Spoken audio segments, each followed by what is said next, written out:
So my first trip was in April of 2013. It was a medical trip with Long Hollow Baptist Church. As soon as we drove into these broken down walls, I saw all these orphans in torn, dirty, small clothes running up to the bus, just waving their hands, and the adults and just smiling. And I felt safe immediately. My fear turned into peace, and I was able to sit immediately with all the Haitian people. So that was my first introduction to Emmanuel, and that was the favorite day of my trip. My son Matt and I signed up to go on a trip with Long Hollow Baptist Church to Haiti.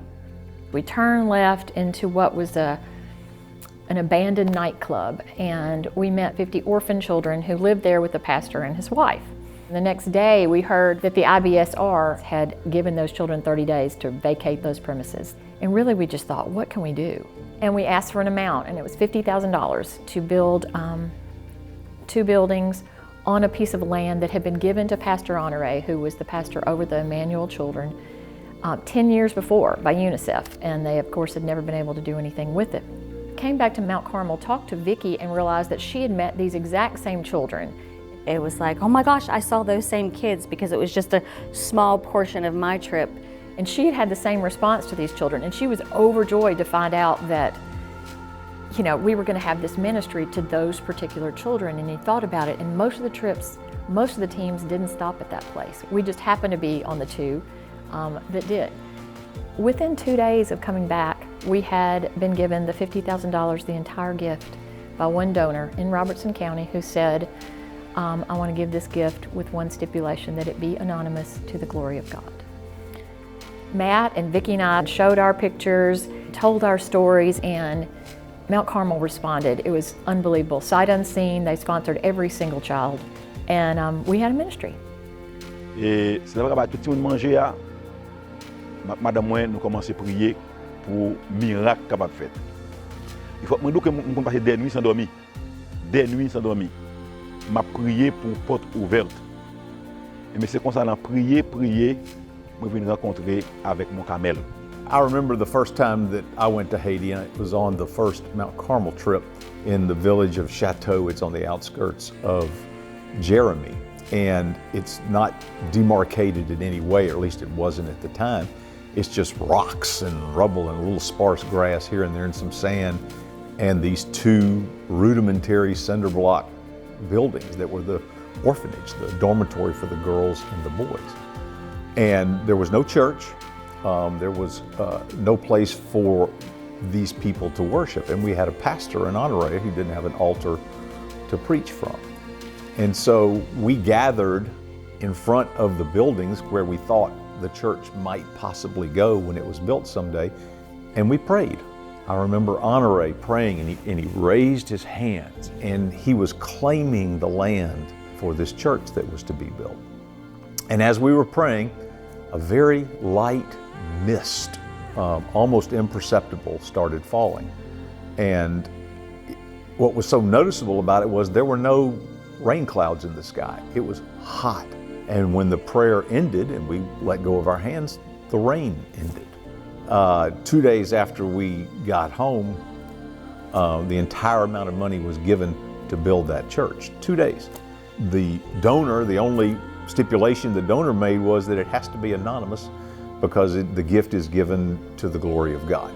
And so that's kind of the story of how the church was prayed over, provided for, and ultimately built. In 2016, Hurricane Matthew hit the southern part of Haiti. So we tried to get the word out, and we thought, oh, this new church that we built is going to be the place to be, because it was big and made out of concrete block. And the hurricane hit, and everything was destroyed except for the downstairs to the dormitory building where the children were. Everything else was flattened. This big, beautiful new church was a pile of rubble. We were so grateful that everybody was okay, but it was so devastating that everything that we had built was gone, and thought that there's no way we can ever replace what has been lost. And Pastor Honore messaged me, and he said, look up Haggai 2:9. And it is, that the glory of the latter house will be greater than the former house, and in this place we will have peace. So we had a plan to raise the funds for rebuilding. It was called Rabati, which is Creole for rebuild, and we had gotten fairly close to our goal, but we still lacked about $100,000 to build a church. We got to that point, and then it kind of stalled out.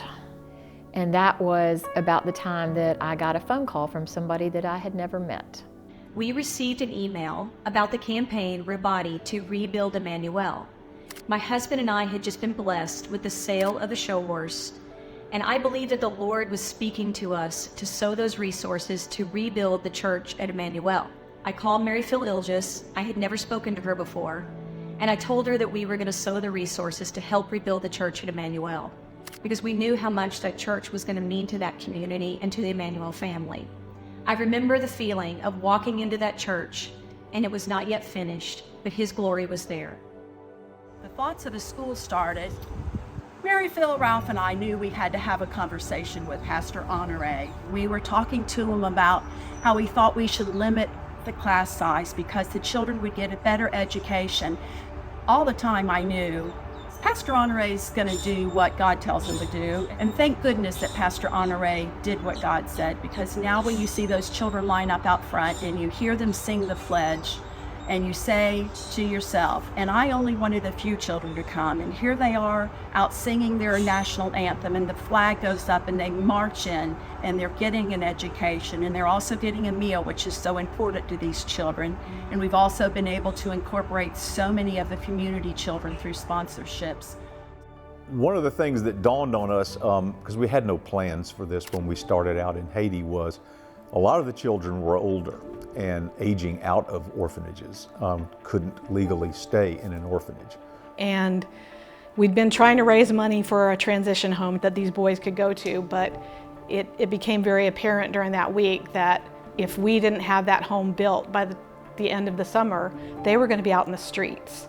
The teenagers that were with us had such a connection with those teenage boys. They were inseparable. And it broke their hearts for the thought of these friends being pushed out into the streets and having nowhere to go. And Mary Phil told us that we needed, I don't know, $15,000 to raise in order to build that transition home and get it done in time to house these boys.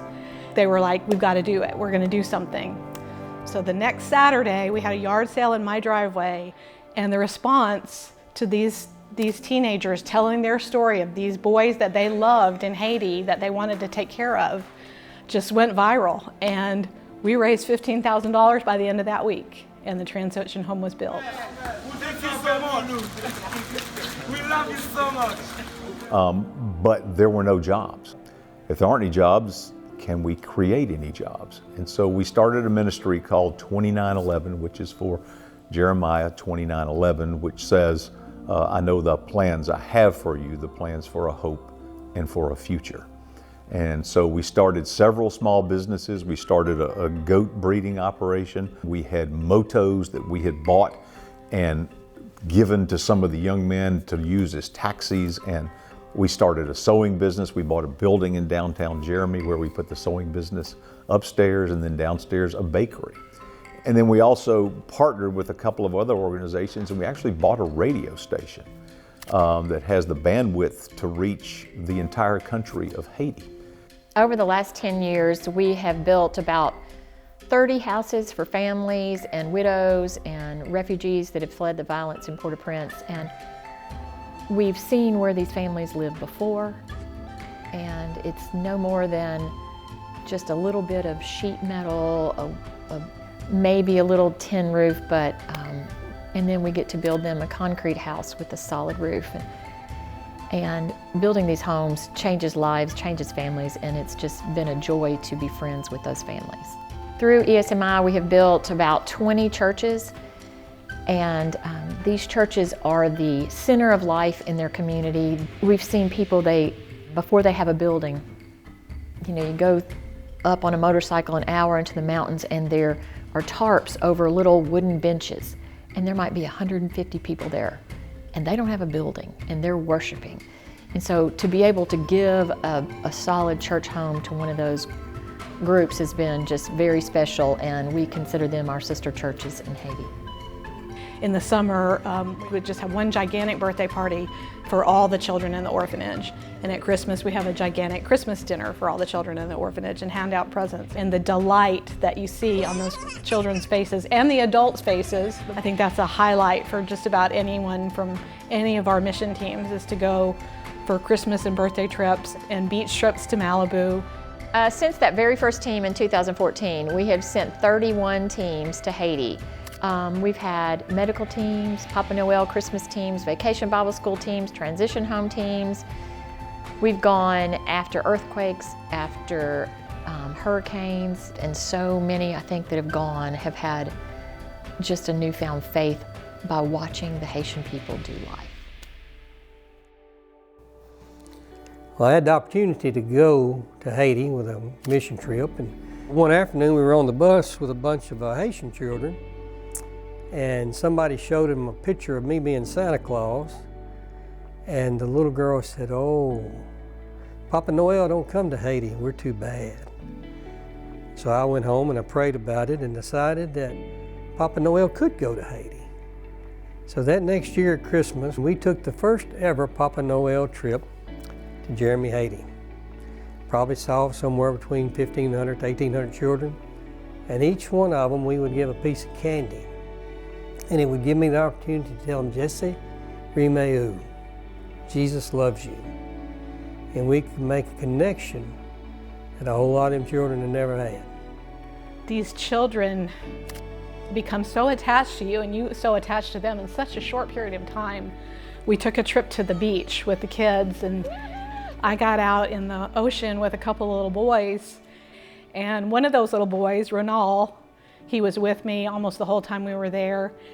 And the day came that we had to leave.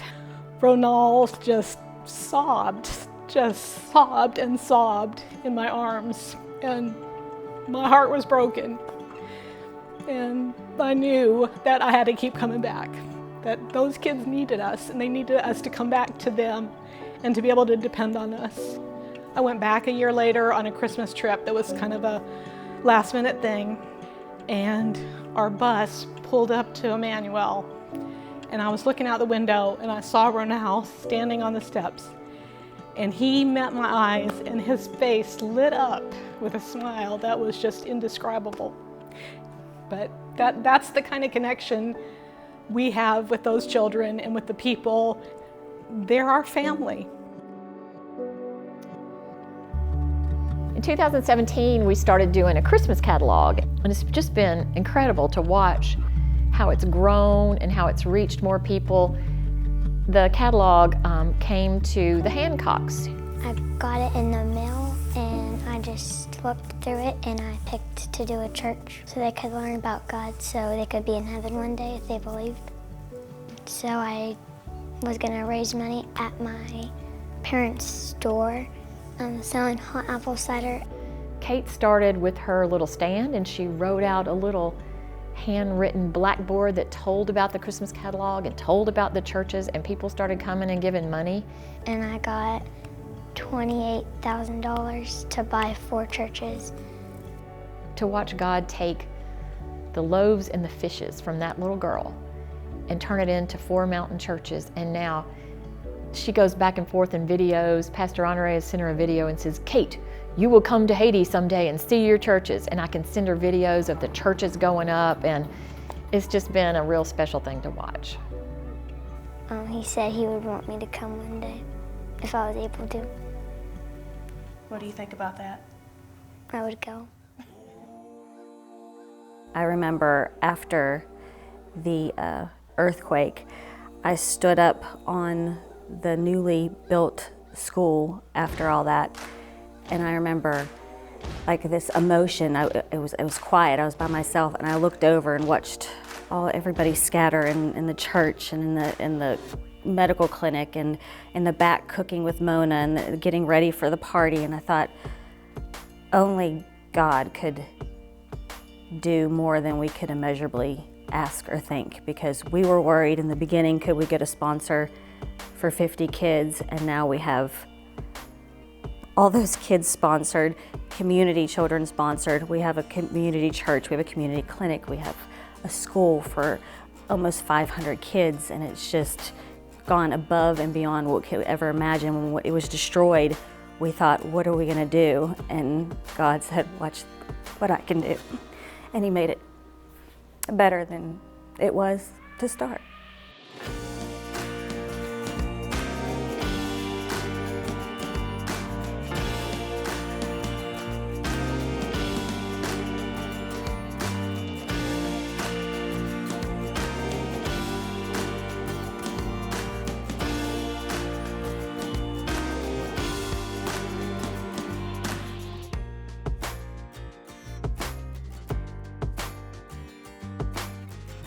They have truly become part of my family and part of our family.